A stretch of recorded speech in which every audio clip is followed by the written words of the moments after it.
All right, guys. Today's guest is a co-founder of the Flow Consciousness Institute, a research and training body dedicated to developing cutting-edge consciousness-based tools for unlocking human potential. She's a sought-after speaker and teacher, known for her pioneering work in the area of flow and the mechanics of consciousness. She currently travels the world giving keynotes, trainings, and transformational workshops, and has presented at events and organizations in 17 countries over the last 5 years. Her work has been featured on Forbes and Fast Company, and she serves as an advisor to several nonprofits and sits on the board of directors for SOSF Evolutionary Leaders Council, along esteemed conscious thought leaders. With that, I would like to welcome today, Jackie Knechtel.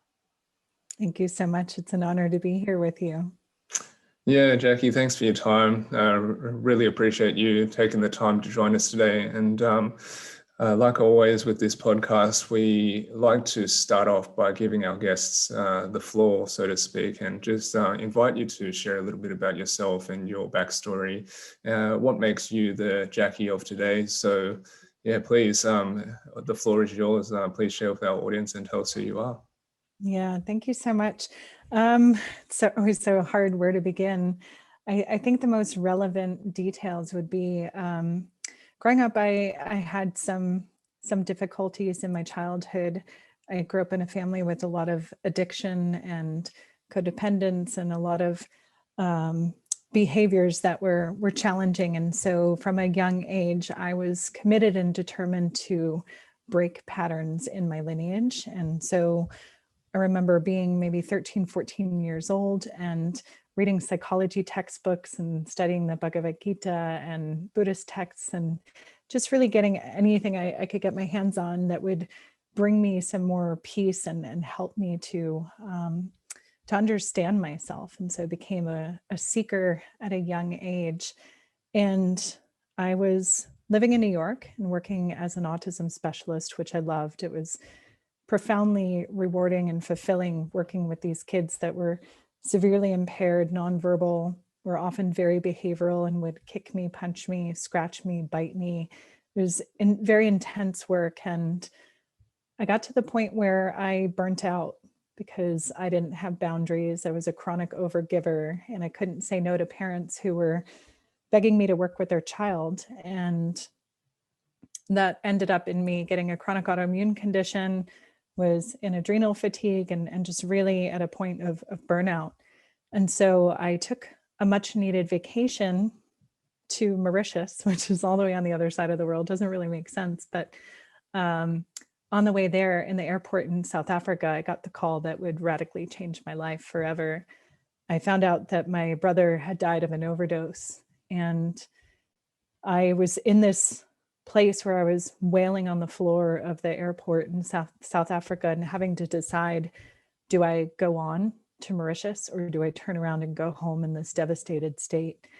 And it was the hardest decision I've ever had to make. And I decided to go on to Mauritius and I would decide there. And once I was in Mauritius and I kind of felt enveloped by the warm sea air and just knew that that's exactly where I needed to be. But I was terrified of the judgment that I'd face for staying in tropical paradise while my parents were going through my brother's things and doing all of the things that I don't know that I would have had the strength to do. But it was the first time in my life that I chose myself and I put my needs over everyone else's. And it was a radical shift in my life from that point on. I went back to New York. I threw myself back into my work because it's all I knew to do.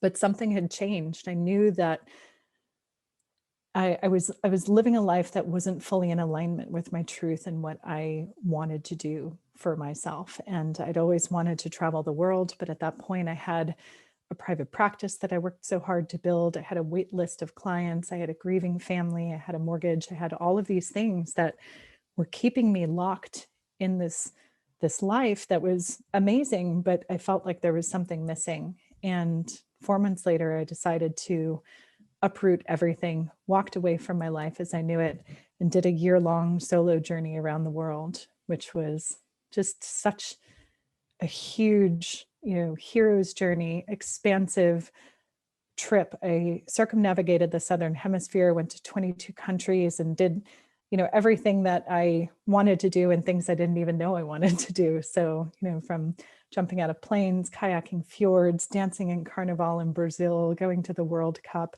number of different safaris and watching the migration, living with the Maasai, all of these different experiences that it really taught me so much about myself, about life, about the world, and really learned to hone my intuition and to just choose in each moment what I really wanted to be doing and who I wanted to be. So that was a really incredible journey. And in preparation to climb Kilimanjaro, I ended up at a retreat in Australia. And I had plans to travel around Australia and, do most of the tourist places and go to some that most people don't, like Ningaloo. And that all changed because now I had to prepare to climb this mountain. And prior to that, I was in New Zealand, driving around the islands in a camper van and, living off of peanut butter sandwiches. So I didn't really feel like I was prepared. And so I was looking for a place where I could detox, I could hike, I could train, and get into the proper mindset. And I found a place on the Sunshine Coast in a little town called Maleny. I don't know if you guys may know of it. A lot of Australians actually don't even know of it. So yeah, this little town in Maleny near the Glasshouse Mountains that I could go and hike every day and cleanse my system. And when I got there, they said it was a treatment center for stress, depression, anxiety. And I was like, oh, no, you got this all wrong. I've been 9 months into the trip of a lifetime. My life is, one big peak experience. And, I'm in the wrong place. And they insisted that I stay, that everyone needed to go through this weekend intensive. And then I could go and do whatever I wanted. And so I agreed. And everything about this intensive triggered me, pushed all of my buttons. And I'd done enough inner work at that point to know that when that happens, there's something there for me. And so I surrendered to that. I pushed through the training and knew that that's why I was actually there. And so I did 3 weeks of intensive coaching, mindfulness, guided hypnotic regressions. And that experience was a quantum up-leveling for me in my life. And that was now, I guess, 12 years ago. And since then, I've just been on this quest to really excavate my consciousness and find the most powerful tools to really heal and integrate and all of these things. And then I synthesized everything into a framework that allowed me to live a life of exponential growth and emotional freedom and just living in a way that life felt like it was conspiring in my favor. And people were asking me, like, how are you able to manifest all of these incredible things and live the way that you do? And so I created a framework around it. And then while I was in Bali, I got a message from a woman who had been following me online who wanted to take me for a coffee. She saw I was going to be in New York. And for some reason I said yes, even though my schedule quickly filled up. And I just knew I needed to meet her. And when I shared with her this framework that I was creating around flow, she said, you need to meet my coach, Justin. He's talking about all the same things that you are. And she introduced us and he and I connected. And it was like, where did you come up with this? There was so much synergy and alignment in all of the things that we were sharing that we ended up meeting up in California. And so I was driving up the coast of California. I was nomadic at the time. I hadn't lived anywhere. I was searching for the next place that I would land. And passing through Santa Barbara, I reached out to Justin. I said, hey, we should get together and see where the synergy is in our teachings. And when I got to Santa Barbara, I was doubled over in excruciating pain. And I said to him, I think I need to go to the emergency room. And ended up hospitalized for 5 days with an abdominal infection that baffled doctors. But it was the exact thing that needed to happen because I was fully nomadic. I may have just met Justin for lunch and then kept on going. But because I was strapped to a hospital bed and couldn't go anywhere, he and I got to drop in and really spend time together because I didn't know anyone in Santa Barbara. So he and his girlfriend came every day to visit me. And in that time, there was just such a profound soul resonance. And we knew that we were meant to be doing this work together. And so it was in the hospital that we kind of drew up this idea that we would co-create trainings and speak and share this work around the world. And 2 months later, it started. And here we are, going on 6 years later. We've created the Flow Consciousness Institute and developed this deep body of work, this psycho-spiritual framework that we've now been teaching all over the world. And we have students in 50 countries, and it's just kind of taking on a life of its own. So, really understanding and recognizing that my brother died to give others life, getting messages from our students that say this work not just changed their lives, but saved their lives. And so knowing that the gift of my brother's death was to wake me up to my purpose and to what I'm here to do in the world, and to help others shift out of unnecessary struggle and suffering. And, everything aligned in this beautiful synchronistic way that on the surface may not have looked like it's what I wanted my life to be. Ending up in the hospital was quite painful and scary. But looking back, it's exactly what needed to happen so that we could come together and do this work. So it's a bit of a twisty, windy journey. As it always is, And thank you so much for sharing. And yeah, really beautiful story. And I think that there's a lot of themes in there that we will definitely come back and touch on, that we do cover quite a bit on this podcast. And I think that, there's no coincidence that these types of themes and the type of people that we talk to, do arise. But I want to take you back, something that piqued my interest and sort of laid the foundation for, I guess, your journey, and the start of your journey is that it's a vast contrast of, environment that you explained to the one that you've, essentially found yourself in now, is when you were in a childhood and you had a dysfunctional family that was coping with addiction, all these types of things. And I'm guessing that, there's a lot of times that the individual can, I guess, transcend the environment and take it into their own hands. And sometimes, and, a lot of the time, unfortunately, the environment consumes the individual, and takes them at its will, essentially. But I want to sort of talk to you or ask you a little bit more about, your ability to, take it into your own hands, essentially, at such a young age. Because, talking about things that, push us forward and turn us to the certain things that allow us to grow and essentially face the things that we need to face, usually takes quite a traumatic experience. Like, I share mine all the time. Mine was cancer. Before cancer, I wouldn't have been able to do the things that I do now. And that's where I draw synergies with your story as well, with, your own traumatic experience. But it was simply the environment that you were brought up in. So I'd love to unpack that a little bit, and for you to share, how you came to that realization of, breaking free of those shackles, so to speak.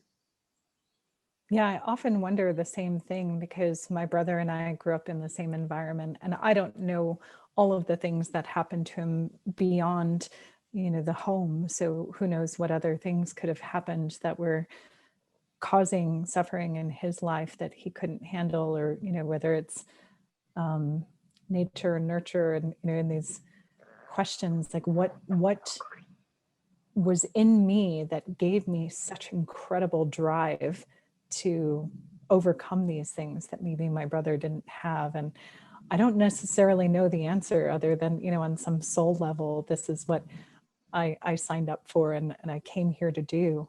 On just, human level, I was just suffering. It was hard. It was painful. I was confused, and life felt difficult, and I just didn't want it to be that way. And I think I've always kind of been an optimist and saw the positive side of things, and just knew there was a better way. And looking back, I don't think I had models or anything to strive for. There was, probably some synchronistic encounters. I remember I was into the punk rock scene in New York and being on the steps of the New York Public Library, and a Hare Krishna monk gave me the Gita, and so just things that would come into my path, books that people would mention, things that would pique my curiosity, that I would start to explore, that unlocked things for me and showed me perhaps a better way. But yeah, I don't really understand where that insatiable drive to, go into the depths of my being and work through all of the different challenges came from. Because like, as you said, I mean, from I guess from a human level, your story and what you're telling me, even the awareness to pay attention to such cues intuitively, that is not something that is quite so common in modern times, unfortunately, right? We talk about intuition and something that it's necessary for us to hone this skill, just like any other skill that we humans possess, right? Whether it's to think in a certain way, or to learn a language or write or anything like this, right? We talk about intuition in that manner. So yeah, that's the reason why I sort of asked that question, just because and it's funny because before you even mentioned whether you had models to look up to, I was going to ask whether your parents at least would have given some sort of I guess a positive influence in some way, regardless of whether it was a direct positive influence or not. Were there like positive influences that you picked up from them, although that was within the bounds of a relatively negative environment? Yeah, I mean, my parents were doing the best they could with the tools that they had, and really have had a significant amount of their own trauma. So, there were beautiful moments and things that I definitely gleaned from them. But I would say any models are kind of from outside of my core family. And yeah, I think kids are so naturally intuitive, and I feel like I was hyper intuitive as a child, but also growing up with a lot of addiction, I was also hyper vigilant. So, there's hypervigilance has now turned more into my superpower, the ability to really scan my environment and listen and hear everything. Was coming maybe from a wounded place, but now it's really redefined as my superpower. And children are so much closer to source and have way less conditioning around how they should think. And, our school system really conditions and shapes that out of them to rationalize and strategize and think things through. But we're all intuitive beings. It's our innate capacity. So it's really, certain people are more attuned to it.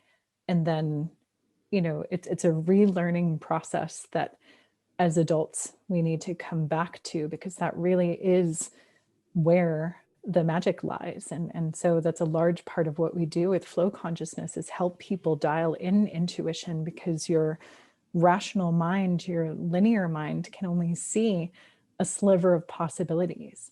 And so it's like having blinders on to all the infinite field of possibilities around us, which our intuition is reading billions of bits of data, as opposed to, what our minds are able to perceive.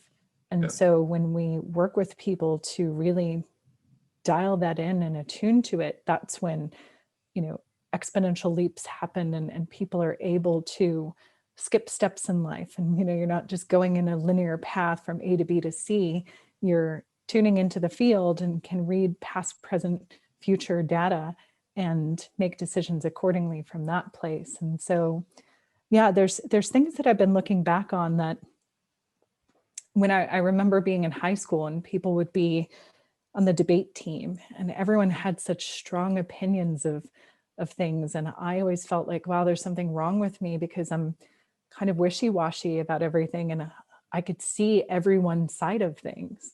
And so I was able to really put myself in every perspective and understand that. But I was hard on myself because I didn't have strongly held opinions. And now looking back, I see that that's really, you know, in my perspective, a much more peaceful way of being. And, you know, the world is so polarized right now that we can't agree on anything, but much less, you know, even stop to listen to someone else's perspective, because we're holding on so tightly to I'm right and they must be wrong. And so, yeah, it's just looking back over my life, the things that were either like coming from a deeply wounded place that have now become my superpower, or things that I, you know, thought were a weakness are actually a strength. That's it's really interesting to me. And you mentioned, you know, that hyper-vigilance which you gain from being in that environment. And I think for a lot of us, the things we see that, or the situations we're in that we don't want to be in, you know, while they're uncomfortable, when we can look back on them as you have, you realize that you're actually gaining a lot from being in those environments in terms of working out what you do want. Or and that hypervigilance piece is really interesting to me because you know, I've heard someone else speak about living in an environment where, you know, people close to them had addictions, and they had to be hypervigilant because they didn't know who was coming home.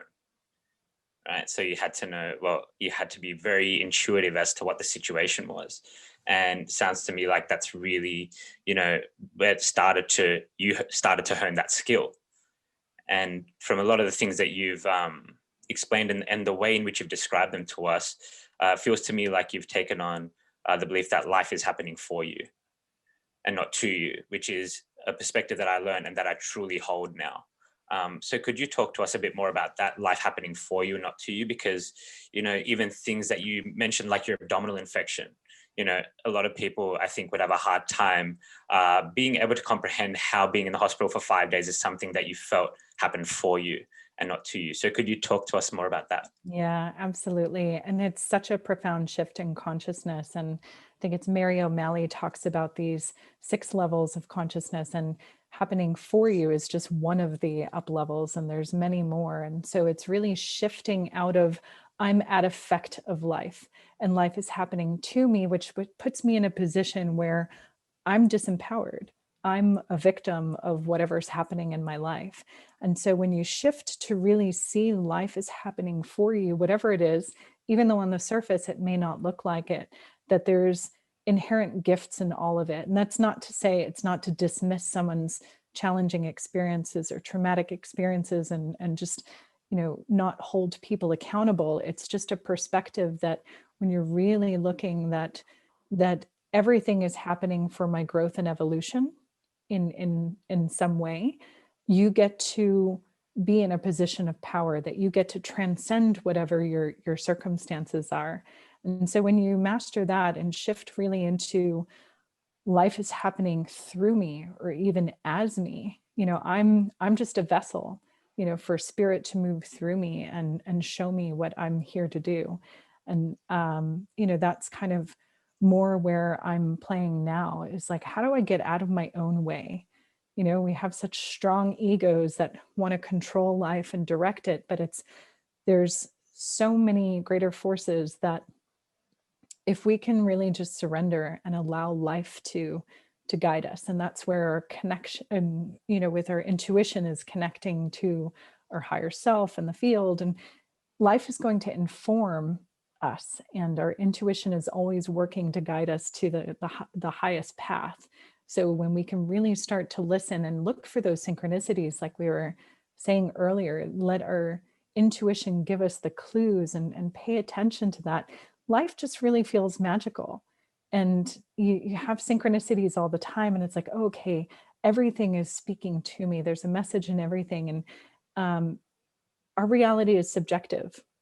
So no two people are really having the same experience. We're all coming with all of our past baggage, all of our conditioning, all of our assumptions or biases or programs.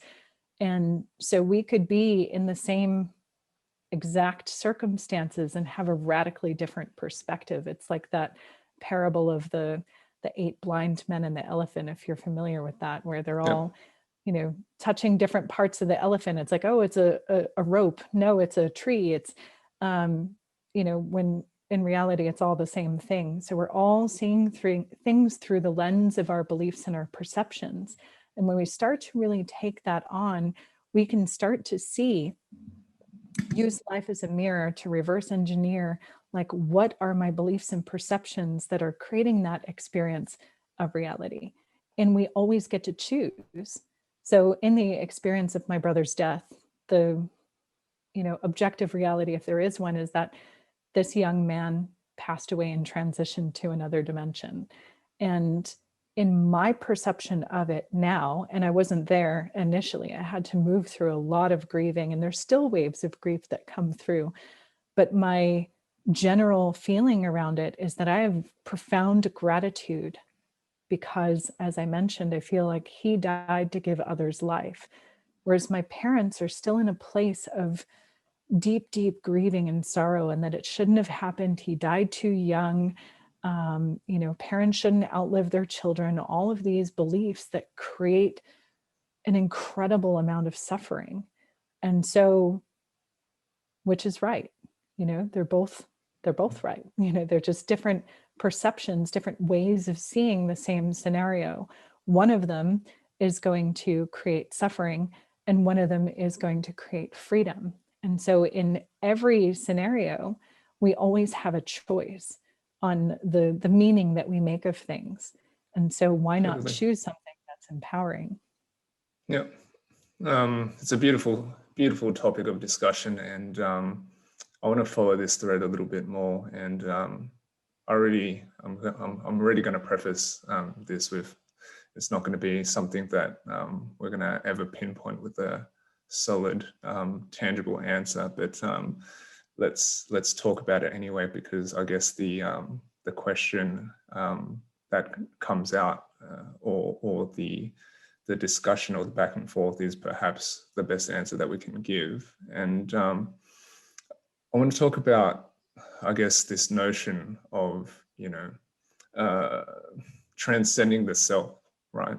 This identity, and looking at these different levels of consciousness that we can essentially tap into or allow to be as it is, you know, quote unquote, meant to be.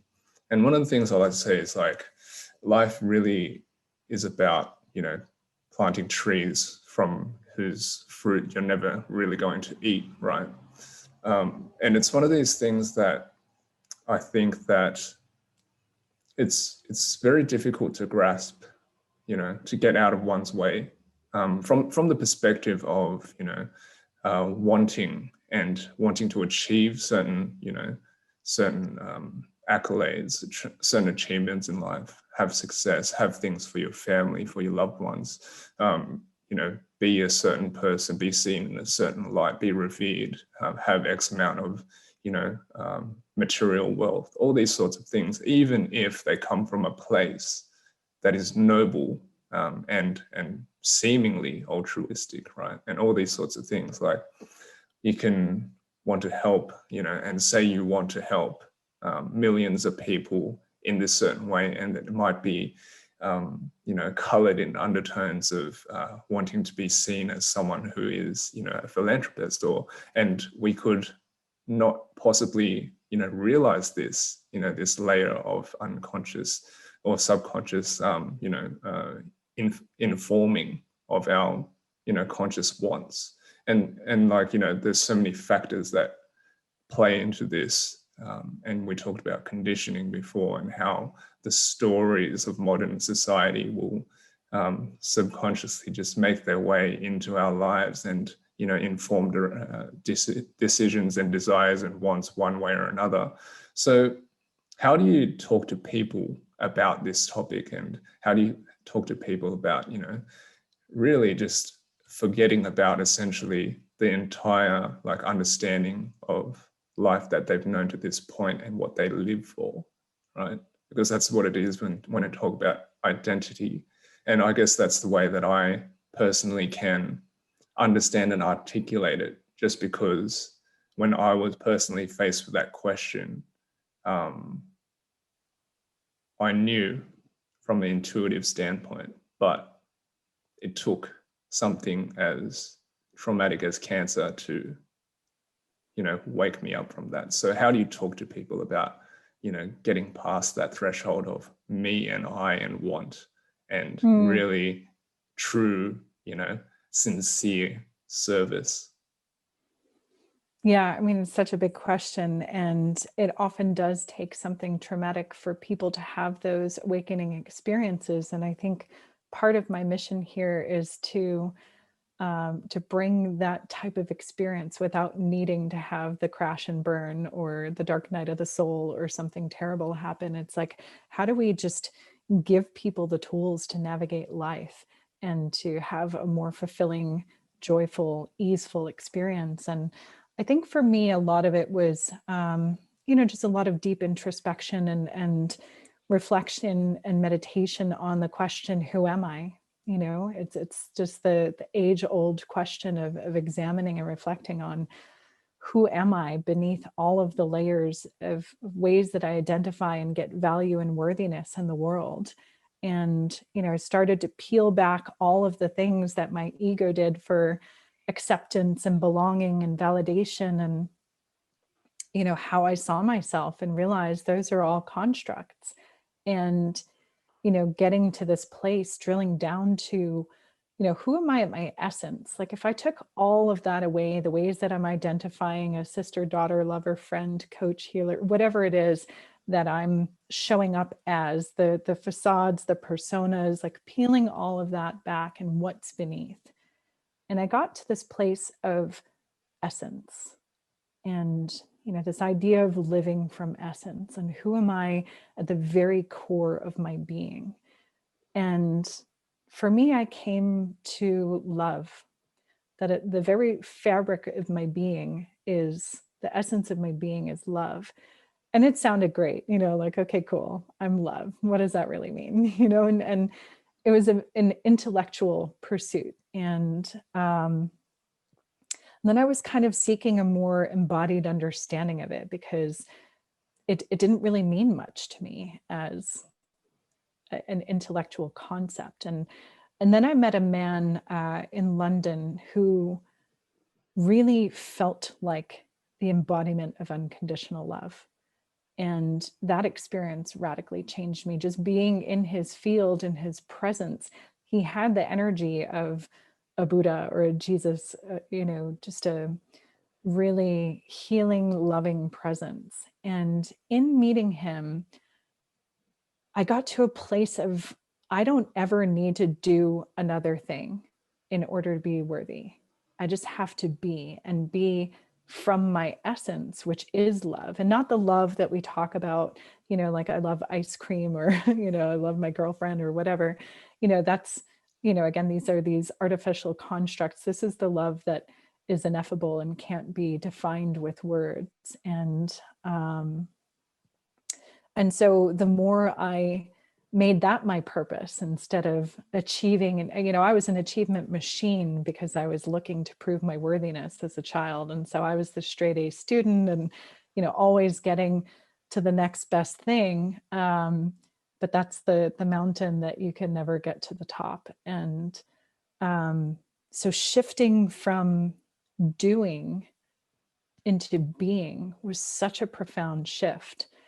And so I think just being in that question of bringing awareness to all of the ways that we're looking for love, acceptance, belonging, how we're trying to fit in, because so much of it is unconscious, it's only a tiny fraction of how we're operating in the world is in our conscious awareness. And so helping people to have a framework to really look what's going on beneath the surface. And so at the Flow Consciousness Institute, we've spent the last decade really mapping the unconscious to find hundreds of these core beliefs that are beliefs about ourselves, beliefs about others, beliefs about life and the world, that keep us in these artificial ego constructs and keep us othered and separate, and keep us out of living as our essential, limitless, boundless nature.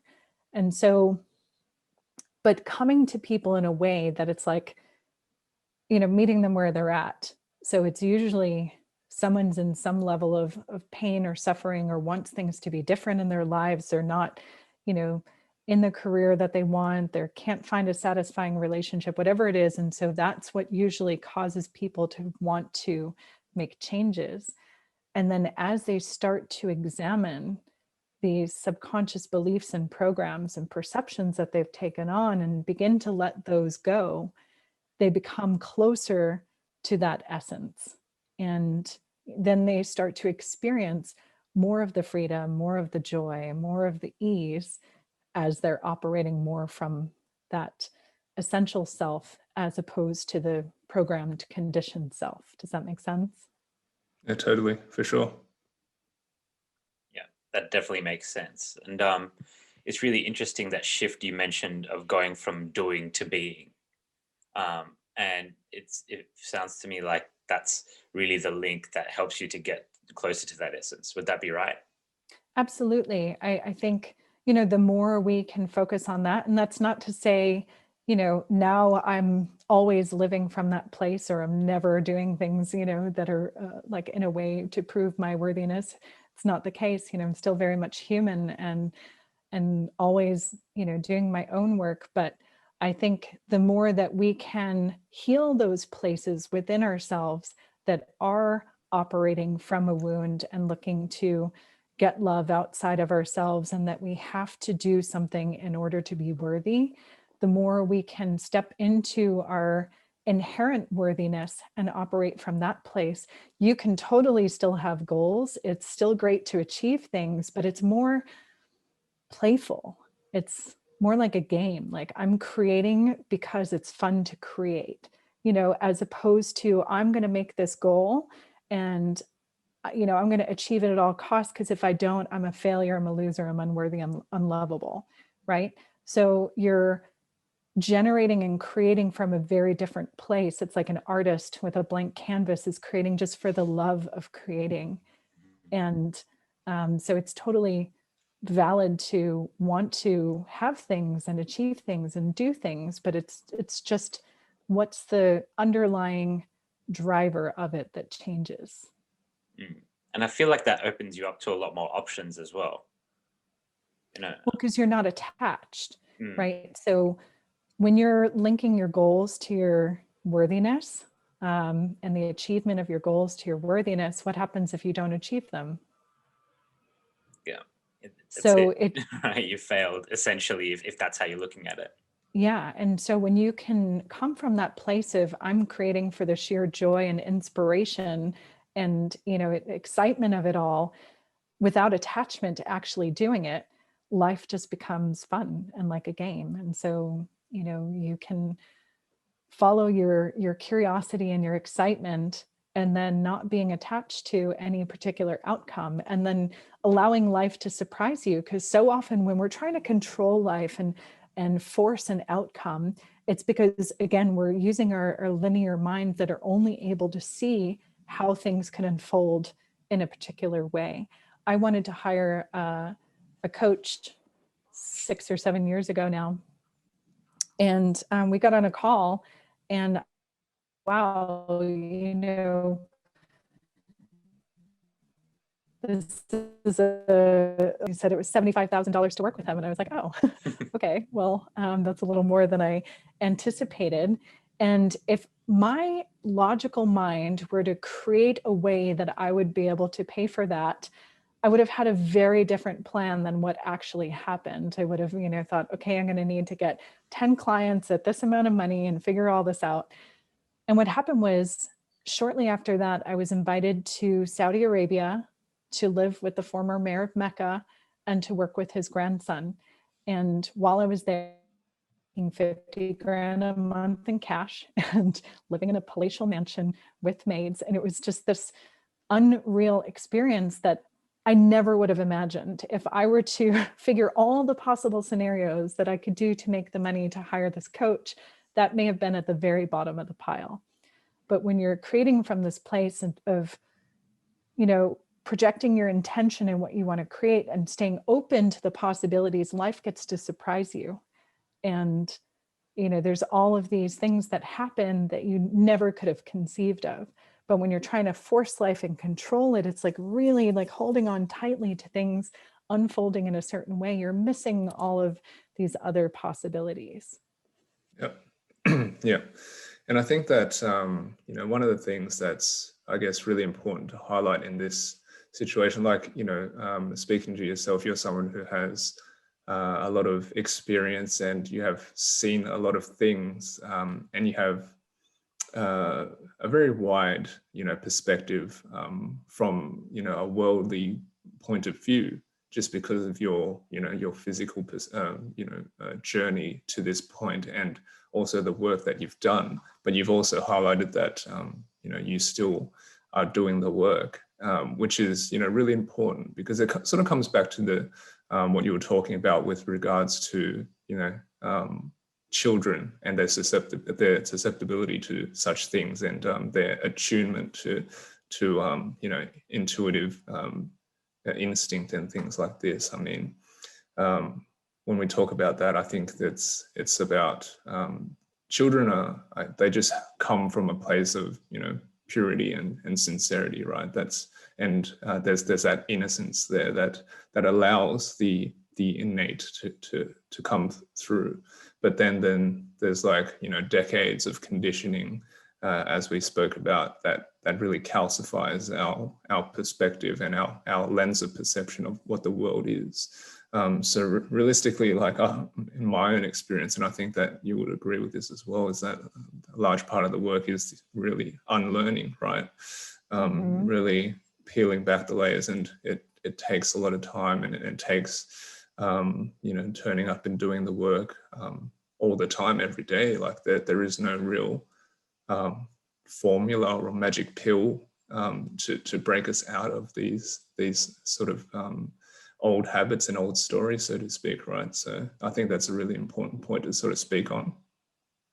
Yeah, absolutely. And, you know, an argument for why this work needs to be in school curriculum and really give people the tools to go through life, rather than the unlearning, you know, where people think, if only I learn more, do more, be more, then I won't be this way. And it's not a process of addition, it's more a process of subtraction and the unraveling to get to that core essence, like you said. And it does get easier with time, and it doesn't have to be hard. So it's really, once you start to understand the mechanics of how it all works, you can catch yourself in the moment, or in a moment where you're feeling triggered or activated, or something's alive for you. There's an experience that you're in that doesn't feel good. You're having these emotional states and thought loops and things that are undesirable. You get to catch yourself in that moment and see it, rather than trying to push it away, which is what I did for so many years, trying to numb out and not feel it, and avoid it, distract myself, and anything but go into the feeling. But when you have tools and you're able to process on the spot, you get to go into that thing in the moment with a curiosity and openness, knowing that on the other side of moving through this, you're going to have more access to joy, love, compassion, all of these beautiful things that we want to experience. And so it's like a treasure hunt every time you get triggered. It's like, oh, what's this piece that maybe I haven't found yet? And I get to clear out, you know, another layer, so that way I get to experience more expansion, more freedom. And, you know, so it can be a slog and really difficult, or again, it's like all your perspective on how you look at it. Like, I am always in the work, always looking for, you know, ways that I can improve myself and continue expand and grow and learn. And it's my greatest joy, and I wouldn't have it any other way. And there's days where I'm like, oh, it would be so much easier if I was just, you know, back in numbing out and just watching TV and doing whatever to avoid feelings. But now I'm at a point where I move through things really quickly. Didn't have tools, I would avoid it and get stuck in it, and then just it would compound. So when you don't process things, they pile up, and so all of the stuff that you didn't resolve just like layers on, and then you get triggered by this tiny thing, and it's like this full stack of emotions that you haven't actually dealt with. And so it's way more efficient to process in the moment as things are coming up for you, and so you don't get, you know, this pile of things that are something small happens and your reaction is completely disproportionate to what happened, because it's activating, you know, decades of things that you haven't dealt with. When you mentioned that, I kind of think of, you know, if there's a trash can and there's all this trash and you keep putting that one little thing on top and that one little thing on top, and if you just tied the bag up and took it out, it wouldn't really be an issue. But you put that one thing on, it crashes everywhere, and then you're like so frustrated with yourself that you didn't just do it earlier. Yeah. Yeah. And the thing is, like, I didn't have tools for most of my life, and most people don't have tools. So it's not, you know, a judgment on people who aren't necessarily doing the work. It's just not a thing. Most people don't have access or understanding, or, you know, aren't around people who are in the work. And so it, you know, they're resorting to other ways of dealing and coping, which aren't necessarily the healthiest. And so that's why we really need to make some global shifts and you know, bring mindfulness, emotional intelligence, all of these things into different organizations, make them trauma informed, and start to make a shift to give people the tools, particularly now, especially like with the pandemic and everything. The mental health issues are on the rise: suicide, depression, anxiety, substance abuse, domestic violence. It's all like skyrocketing. And again, people don't have the tools to navigate. So they turn to drugs, they turn to, you know, pharmaceuticals, or they turn to whatever it is to just escape the pain. And so we really need to be working with people to skill them to actually be with their feelings and to move through challenging things. Yeah, for sure.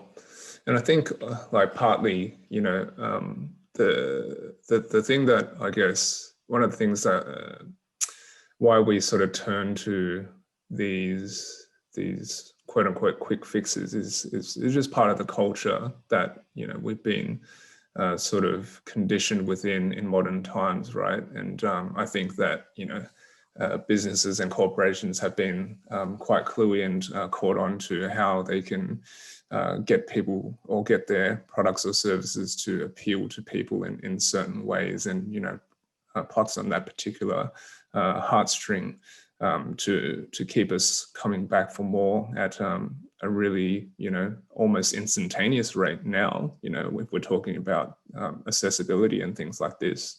But that also, again, it compounds on the other end of us trying to unlearn that type of behavior and expectation to, you know, and not knowing what, I guess, feedback loops to look out for and recognize when we are sort of following the right path for ourselves down to a revelation or a discovery of what, you know, a point of a trigger might be, you know, rooted from, you know. So a really tricky thing, but I totally agree. I mean, it doesn't help that everything around us collectively tells us, you know, to sort of run as fast as we can towards the other direction. So Yeah.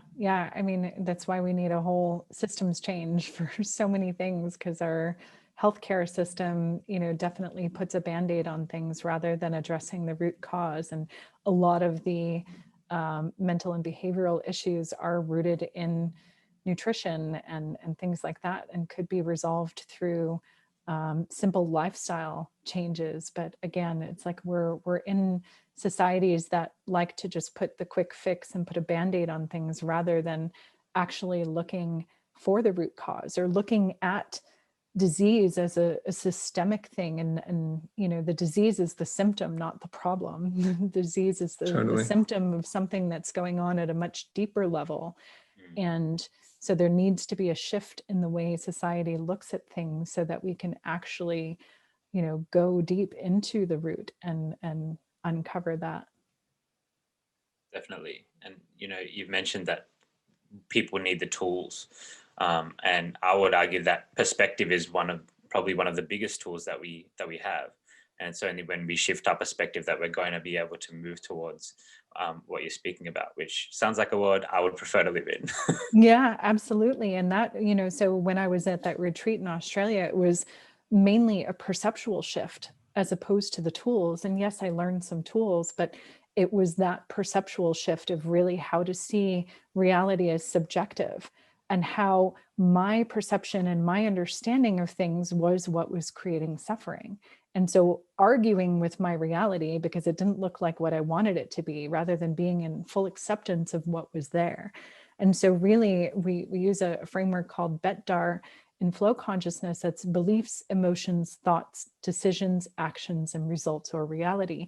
And so you get to reverse engineer everything that's showing up in your life, to peel it back to see, like, what is that underlying root perception that's creating suffering. And so when we're triggered, we get to ask ourselves things like, what am I making this mean about me? Right? So if you've ever been in an experience, you send an email, or you text someone and they don't call you back, all of a sudden the mind goes to, oh my God, what did I say? Did I do something wrong? And we start to think like of what we did wrong. And meanwhile, their grandmother's in the hospital or something. But we make up these narratives that it must be something that I did. I must be wrong or bad based on like whatever our wounding or conditioning is. And so if we start to look at that and say, okay, so here this thing happened, this person didn't return my call, they didn't respond to me. What am I making this mean about me?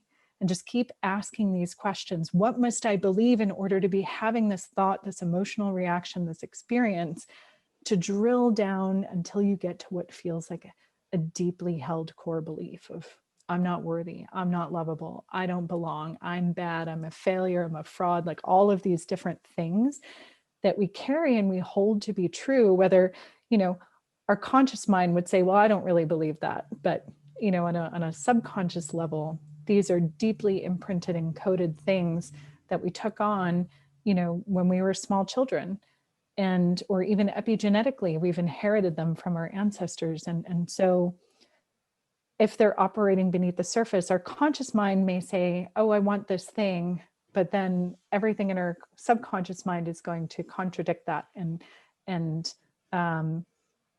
be conflicting. And so we really need to examine, what am I really making this mean? And see where those distorted perceptions are creating an emotional reaction and then influencing our thoughts, our decisions, our actions, and ultimately the results that we get. And I think the first step to sort of enabling ourselves to have that, infinite, expansive view of the world is just, a real, I guess, deliberate and intentional openness to everything that is and could be, right? And I think that in itself is one of the quite difficult things for people to do, just because there's like we mentioned before, there's like an attachment to these, very polar opposites of right and wrong, black and white. And if it's like sort of sits outside of those bounds, then it can't be, or there is no possibility of such a thing. But I think that, you go. That's when I was so triggered at that retreat, because it was coming up against these beliefs that I had. I grew up Catholic, so I had a really rigid sense of what's moral, what's good, what's right, what's wrong. And so when they're telling me that there's no right or wrong, there's no good or bad, I'm like, are you kidding? Of course there is, and I was arguing for this so hard, and it wasn't allowing me to see other perspectives, and really challenging that is hard for people, because particularly our religious and cultural beliefs, it's like, that's my identity, that's who I am. And so we're in this interesting place of, we're these multidimensional beings, where we're all of who we are is this individuated expression, and we're none of it at the same time. And so telling someone to let go of everything that they've cultivated, through their lifetime and culture and religion and history and all of this, is really challenging for people. And, you know, but there's so much freedom in that, in at least questioning it. You don't have to let go of it entirely if it's serving you. If it's not serving you, it's in your best interest to let it go. But really just questioning, like, why do I do these things? You know, is it because some authority figure told me, like, this is what you have to do, or some religious figure, or my parents, or where does this come from? And just start to really question why we do the things that we do, why we think the way that we do, and see we can trace it back to, oh, okay, I just took this on as truth, as fact. But, you know, there's all of these opposing and different perspectives around the same thing. But why am I so sure that I'm right? Yeah.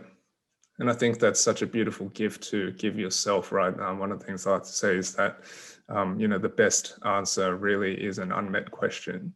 And, you know, to be too attached to any sort of, you know, solid answer is like, you know, I like to say a lot of time is with since we put, you know, facts and intellectualized, you know, rationale and logic, so highly on like certain pedestals, and say that science is the greatest thing in terms of human progress and all that sort of thing. Like, don't get me wrong, I'm not against it at all, but you know, it's brought us, you know, great things. Like, you know, we wouldn't be having this conversation if not for like technology and things like this and the progress that gave that. But at the same time, each sort of move that we take as a people or as individuals, there is always like a sacrifice, right? And we always know that also, that I guess science is only a acknowledgement of something at a point in time, and it's always going to be that way. Like, it's not always going to represent a crystallized truth. Like, you know, we once thought that the earth was the center of the universe. You know, it sort of tells a little bit about, you know, what we think of ourselves as a people, but you know, obviously that's not the case, and things like this. So I think it's like openness is like a really, really powerful, you know, just way to be, right?